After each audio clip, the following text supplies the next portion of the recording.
ሰላም ለእናንተ ይሁን እንደምናላችሁ የተከበራችሁ ተመልካቾቻችን ከአማራ ሚዲያ ኮርፖሬሽን ከደሴ ስቱዲዮ ለዕለቱ የተሰናዱ ዜናዎችን ይዘናል። ከዜናዎቹ ጋር ጀማል ኢማም ነኝ። በያላችሁበት መልካም ቆይታ ይሁንላችሁ።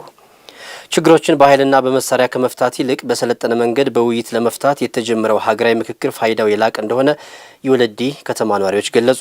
የሀገራዊ ምክክር ኮሚሽኑ አወቃቀር ከሁሉም የሀገሪቱ አካባቢዎች የተውጣጡ አካላትን ያቀፈ በመሆኑ አሳታፊ መሆኑንም ነዋሪዎቹ ተናግረዋል። ሰላህዲን ሰይፍ ተጨማሪ ዘገባ አለው።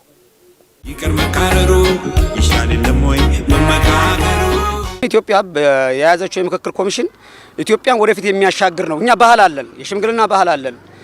በዛ ሽምግልና ባህላችን አለመታየቱና የሃይማኖት አባቶችን አለመስማት፣ የሀገር ሽማግሌዎችን አለመስማት የተለያዩ ድርጊቶች እየደረሱብን ነበረ። ስለዚህ አሁን ሀገራዊ ምክክር ኮሚሽኑ ኢትዮጵያን ወደፊት ያሻግራታል ብዬ አስባለሁኝ። ከዛም ተስፋ አድርገን እንጠብቃለን። ሀገራዊ ምክክሩ እንደ ኢትዮጵያዊነትም ሳይሆን እንደ ዓለም ፋይዳ አለው ብዬ አስባለሁ። ለምን ነገሮች በመመካከር ከተፈቱ ውጤታማ ነው የሚሆኑት። ነገሮች ደግሞ በብጥብጥ ከተፈቱ ደግሞ ኪሳራ ነው የሚሆነው። ስለዚህ እያንዳንዱ ዜጋ ከዛ ተምሮ በንግግር መፍትሄ አምጥቶ ኢትዮጵያ ወደምትለወጥበት እኛ ወደምንቀየርበት ኢትዮጵያ ወደምታድግበት ሰላም ወደሚባለው ማንነት ፊቱን ያዞራል ብዬ አምናለሁ። ሀገራዊ ምክክሩ ለውጥ ያመጣል ብዬ አምናለሁ። ሀገራዊ ኮሚሽን ምክክር ላይ ትልቅ ተስፋ አለኝ እኔ። ምክንያቱም ሰላሙ ጠንክሮ ከዚህ በኋላ እኛ እንደ ሀገራችን ቀርቶ ውጮች ከኛ ይማራሉ ብዬ አስባለሁ። ምክንያቱም ብዙ ጊዜ ከመዋጋት ቁጭ ብሎ መወያየት ያስፈልጋልና ጦርነት በጣም አስከፊ ነው። ቁጭ ብሎ ግን ከተወያየን ችግሮችን ማስወገድ ስለምንችል በዛ አይነት ልክ አሁንም ተስፋ አለን ብዬ እገምታለሁ። ምክክር ኮሚሽኑ ኢትዮጵያን ይወክላሉ ብለን ከቀበሌያችን እስከ ወረዳ፣ ከወረዳ ወደ ዞን፣ ከዞን ወደ ክልል፣ ከክልል ወደ ፌደራል ነው ሄዱት። 4000 ተሰባስበዋል። 4000 ማለት 130 ሚሊዮን ሕዝብ ይወክላሉ ብለን እናስባለን። እነዛ ደግሞ ጥሩ ውጤት አምጥተው ኢትዮጵያ ወደፊት ያሻግራሉ ብለን እናስባለን። ይሄንም መልካም ነገር እንጠብቃለን። የሃይማኖት አባት አለ፣ ሀገር ሽማግሌ አለ፣ ከነጋዴ ተወክሎ የሚሄድ አለ፣ ከመንግስት ሰራተኛ አለ፣ አካል ጉዳተኞችን ያካተተ ነው። የተገለሉት የሚል ሌሎችን ሰዎች ራሱ ማህበረሰብ ያቀፈና ባይኔ ያየሁት ነገር ስለሆነ አካታች ነው፣ ወሳኝ ነው ብዬ ነው የማስበው። ሃይማኖት መሪዎች አሉ፣ የሀገር ሽማግሌዎች አሉ፣ ወጣት አለ፣ ሴት አለ።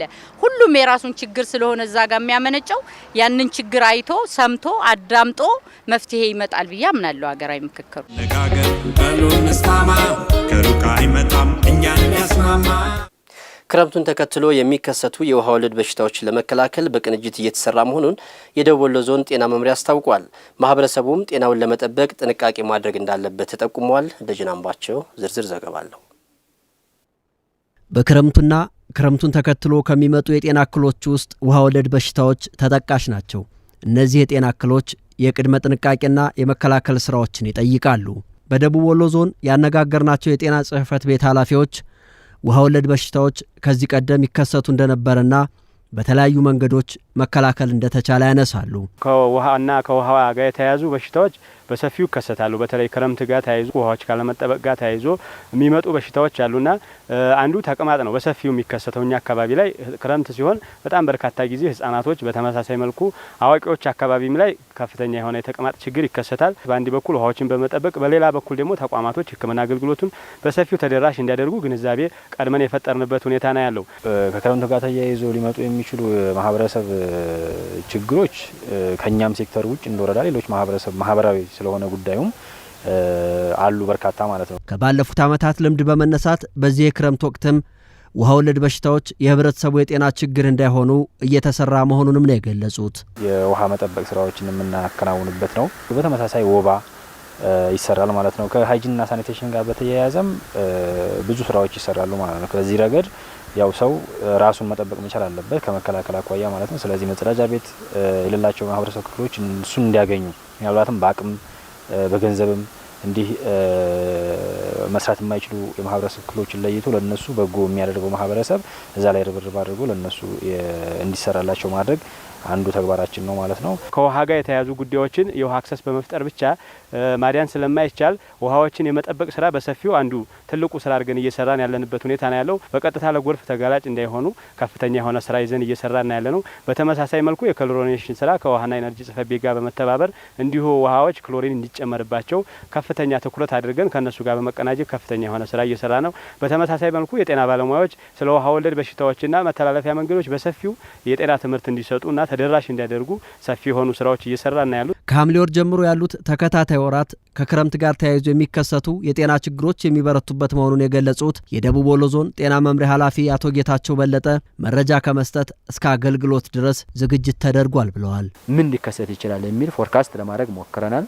ከመረጃ መስጠት እስከ አገልግሎት መስጠት ከማህበረሰብ እስከ ጤና ተቋም እንዴት ነው መዘጋጀት ያለብን የሚል ዝርዝር እቅድና የባለድርሻ ሚናስ ምን መሆን መቻል አለበት የሚለውን በዝርዝር አስቀምጠናል። ከቀጣይ አኳያ የሚያስፈልጉ ግብዓቶችን በየደረጃው ለማሰባሰብ ጥረት እያደረግን ነው ያለነው። ወረዳዎቻችንም ጤና ተቋማቶቻችንም ከዚህ ጋር ተያይዞ ምን ያክል መድኃኒት ያስፈልጋል፣ ምን ያክል የሰው ኃይል ያስፈልጋል፣ ምን ሊከሰት ይችላል፣ ከየወረዳ ሊከሰቱ የሚችሉ ችግሮችም በነባራዊ ሁኔታው የሚለያዩ ስለሆነ ከኔ ወረዳ አኳያ ምን ሊፈጠር ይችላል የሚለውን አስቦ የማህበረሰብ የጤና ችግር እንዳይፈጠር ክረምቱ ላይ በተገናኘ ልዩ ትኩረት ሰጥተን መስራት ያስፈልጋል በሚል በቅድመ ዝግጅት ስራዎች እየሰራን ነው። የውሃ ወለድ በሽታዎችን ለመከላከል ቅንጅታዊ አሰራሮችን መተግበር እንደሚያስፈልግ የገለጹት ኃላፊው በተለይ ከውሃ ተቋማት ጋር በትብብር ይሰራል ብለዋል።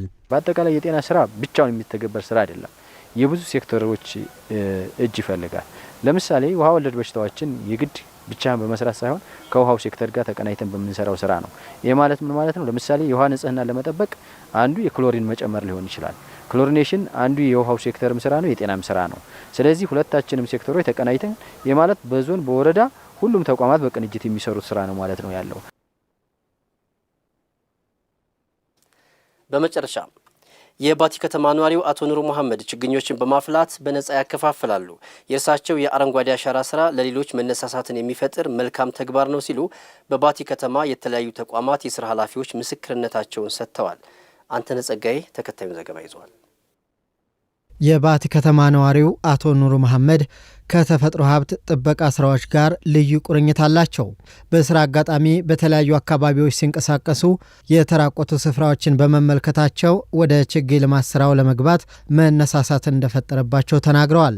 በ2006 ዓ.ም አቢሲኒያ የአካባቢ ጥበቃ እንክብካቤና ደን ልማት ማህበርን በማቋቋም ወደ ስራ መግባታቸውን አስታውሰዋል። ማረፊያ ጥላ በሌለባቸው በረሃዎች ስራ ሰርቻለሁ። ያሳዝነኝ ነበር ያን ሁኔታ በማየት ማለት ነው። እና ይህን እኮ ዛፍ ቢተከልበት ይህ አካባቢ ቢያንስ ህይወት ይዘራል፣ ለአካባቢው አየር ንብረት ለውጥ አላል ጥሩ ነው የሚል እሳቤ ውስጤ ነበረ። እስኪ ልጀምረው ብዬ 2006 ላይ ነው በአሻራ አረንጓዴ አሻራ ብዬ ጀመርኩት። አቶ ኑሩ ችግኞችን በማፍላት ባገኙት አጋጣሚ በነጻ የሚያከፋፍሉ ሲሆን በዚህ ተግባራቸውም ከአካባቢያቸው አልፈው ወደ አፋር ክልልን በማሰራጨት ለሌሎችም መነቃቃትን መፍጠር ችለዋል። እየዞርኩኝ በየመድረኩ በሳጥን እየወሰድኩኝ ችግኞችን አድያለሁኝ። የኔን ችግኝ ያልተከለ የባቲ ነዋሪ መቼም ያው ከስንፍና በስተቀር ማለት ነው ሻል ያሉ ሰዎች ተክለዋል። ቡና ተክለዋል። የደን ዛፍ ከሞሪንጋ ጀምሮ ማነው ስሙ ግራቪሊያ ኒም ያልተከለ የለም። አፋር ክልል ላይ ከምታዩት ግቢ 330 የሙዝ ችግኝ ጭነው ወስደው ያንን ችግኝ ይሄ ቅድም ያየው ልጄ ጋራ ተጋብዤ ሄጄ ከዛ ህብረተሰብ ጋር ተክያለሁ አዳር ወረዳ ላይ። የአቶ ኑሩ የስራ እንቅስቃሴ እንደ ሀገር እየተተገበረ ያለውን የአረንጓዴ አሻራ ስራ ለማሳካት ለሌሎችም መነሳሳትን የሚፈጥር መልካም ተግባር ነው ሲሉ በባቲ ከተማ የተለያዩ ተቋማት የስራ ኃላፊዎች ምስክርነታቸውን ሰጥተዋል። አረንጓዴ አሻራ ላይ ትልቅ አሻራ እጃቸውን ያሳረፉ አባታችን ናቸው። እናንተ ያው በሀሳብ ታግዙኛላችሁ። ከዛ ውጭ እኔ በራሴ ባለኝ አቅም ማገዝ ፈልጋለሁ፣ ግቢያችሁ ማልማት ፈልጋለሁ ብለው በጠየቁ መሰረት እንደዛ ካላችሁ እኛም ከጎናችሁ ነን ጀምሩ አልኳቸው። ያው የሚታዩትን አትክልቶች፣ ፍራፍሬዎች በራሳቸው ተነሳሽነት እኛ ግቢ ሊያለሙ ችለዋል ማለት ነው። ከተማ ላይ ብቻ ሳይሆን ገጠር ቀበሌዎች ጭምር እየገባ እስከ ገርፋ ድረስ እየሄደ እነዚህን የችግኝ ስራዎች ከአጎራባች አፋር ክልል ጋር ጭምር እየተገናኘ በጋራ የሚሰራቸው ስራዎች ቀላል አይደሉም። በተለይ ክረምት ላይ እንደዚህ አረንጓዴ አሻራ ምንጥልበት ወቅት ላይ ከዚያም ባለፈ ከአመት እስከ አመት ራሱ ግቢ ላይ ባንክ ቤቶች ብናይ ግብርና ግቢ እንዲህ የመንግስት ተቋም ሆነው የመሬት ወይም ክፍት ቦታ ያላቸው ቦታዎች ላይ ትንሽ ነው ትልቅ ነው ሳይል ገብቶ የሚሰራቸው ስራዎች ቀላል የሚባሉ አይደሉም። እሱን ተሞክሮ ማድረግ ደግሞ እያንዳንዳችን በየቤታችን ብዙ ነገሮችን ለመስራት እየጣርን ያለንበት እሱ በዚህ እድሜ ይሄን ነገር መስራት ከቻለ እኛስ ሌሎቻችን በሚል ሐሳብ ጭምር በርካታ ወንድም እህቶቻችን ወደ ተሻለ ስራ እየገቡ ያሉበት ሁኔታ እንዳለ በተጨባጭ ለማረጋገጥ ሞክረናል። አረንጓዴ አሻራ የተፈጥሮ ሚዛንን ከመጠበቅና ከማስተካከል ባሻገር ማህበራዊ ትስስርን ያጠናክራል ያሉት አቶ ኑሩ ስራቸውን አጠናክረው ለመቀጠል እቅዱ እንዳላቸው ገልጸዋል። መንገድ ላይ ማወራውም ስለ አረንጓዴ ልማት ነው፣ ስለ ሰላምና ስለ አረንጓዴ ልማት ነው። ስለ ልማት ጋሽ ኑሩ ሌላ ወሬ ያወራ እንደ አረንጓዴ ልማት ፍቅር የሚያመጣ ነገር የለም። ወዳጅህም ጠላትህም ሁሉም ይህንን አየር የኔን ዛፍ አየር ይወስዳል፣ ኦክሲጅን የተቃጠለውን አየሩን ይሰጣል፣ ካርቦን ዳይኦክሳይድ ከአየር ንብረት ለውጥ ጋር ተያይዞ እስከ መጨረሻ ስራ እሰራለሁ። በቃ ወደ ተመልካቾቻችን ከአማራ ሚዲያ ኮርፖሬሽን ከደሴ ስቱዲዮ ለዕለቱ የተሰናዱ ዜናዎች እስካሁኖቹ ነበሩ። ከኛ ጋር ስላላችሁ እጅግ እናመሰግናለን። በያላችሁበት መልካም ጊዜ ይሁንላችሁ።